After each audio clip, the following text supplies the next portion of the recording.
Hey guys, Cover here. Welcome back to another race challenge video. We got a small news announcement by Plarium that they have allowed us to announce this today before the actual patch is launched. I've also have access to the test server, so anything I say today, I'll actually show once we're able to post it about all the changes that are coming.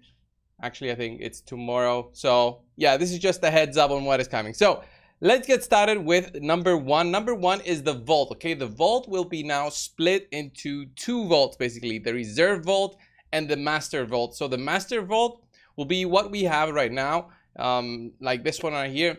It has a maximum capacity of 400 champions, and you can actually equip the gear and just put them there as your dupes. Okay, like if you can see here, I have many champions that actually have equipment on them. I have some that don't have anything on them.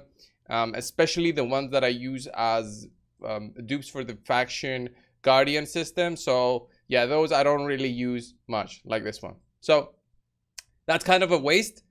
But now with the reserve system, the reserve vault, what we're gonna have is an additional vault that will also cost silver and gems, but they said it's gonna be at a lower cost than this, because right now, let's say if I want to go and add another 30 spots on my vault, that's gonna be 19 million silver, which I don't have, and 670 gems, which I don't want to spend. So both of these are not options that I want to do. But I wonder if the reserve vault will have, let's say, 100 spots for free. That would be nice for me to just throw in all my nephiles and all my martyrs in there, and that should be like a good way to store your additional faction empowerment, because at the moment other people like me face this issue, which is very similar. So our problem is that we don't even use the rare champions as copies for the vault.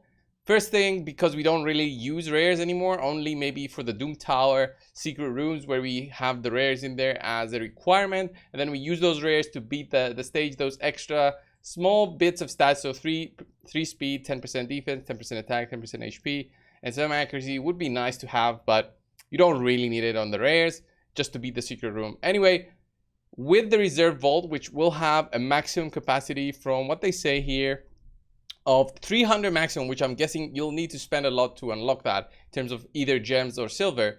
That's going to be good to just throw in all your faction guardians. It will not be enough for every single one, because it's 10 10 10.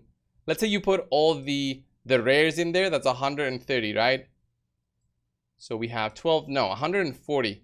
We have 14 factions at the moment, right? 14 factions times 10, that's 140 rares that I'll just throw in there just to get the dupe system going for the rares, I guess, and then maybe some epics, and that's gonna fill it up. So when you move champions in the reserve vault, by the way, it will also prompt you to remove any gear or accessories on them. You cannot have them be in the reserve vault and also give you power for your account. So let's say you're trying to max out your account power here, you're trying to get as much as possible for some reason, then you will not be able to get that through the reserve vault. Okay, that's just gonna be where you just throw your champions and lock them out forever. It's literally for the place that we say this is a vault champion. This is like a champion that I will never use again. So there's good examples of those champions. Let's say that's a vault champion. I'll show you one right here. I would actually argue that this guy Vergumkar is a vault champion, but no, this one right here, this Brew, whatever she's called, that's a vault champion. She will never get out of the vault, unfortunately. I don't see her ever getting equipped or anything. That's how bad she is. Anyway, let's get going to the next part of this announcement and this video, and it's going to be the rebalance of Hex Champion. So let me just put out a Hex Champion that was notorious on us getting angry about the Hex system, and that is the what's she called? The Tomb Lady? Tia the Tomb Angel. Yeah, Tia the Tomb Angel. Look, I've got her with good gear, okay? Relatively good gear, and even with this, I'm not surprised at how bad she is, okay? Hex doesn't do much right now, and Hex, at the moment, it only does stuff based on the champion that applies it, okay? So, a good example of this is damage increases by 50% for each Hex debuff on the enemy. So, your skill, if there's a Hex on them, it will do something more. So Hex on itself doesn't do anything. So with the changes to the Hex system, they say here the Hex rebalance, we've decided that this particular debuff needed some love. Thus, we aim to make it more useful. As of the new update, Hex will work as follows: Champions under this debuff receive damage whenever their allies do. Ooh, okay.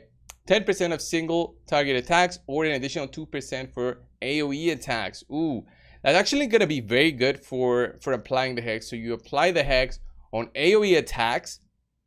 That's going to be huge in terms of the possible damage that you will be applying, because it's extra 2% damage to enemies under the Hex buff. That's good. Hex doesn't stack, but what stacks is single target damage. It says 10% here, boost to your single target damage. So if you have somebody that applies Hex and then you have a champion, let's say Mashald actually does an AoE attack, which is not an AoE attack. It's based on enemies that have leech on them. If they have leech, then the A1 becomes an AoE attack, but it's still considered a single target for each of them. So because each of them might have or might not have the leech. So that's how good it is in terms of this one getting a boost of 10% in damage just because of that. That's going to be great for the Hydra, by the way.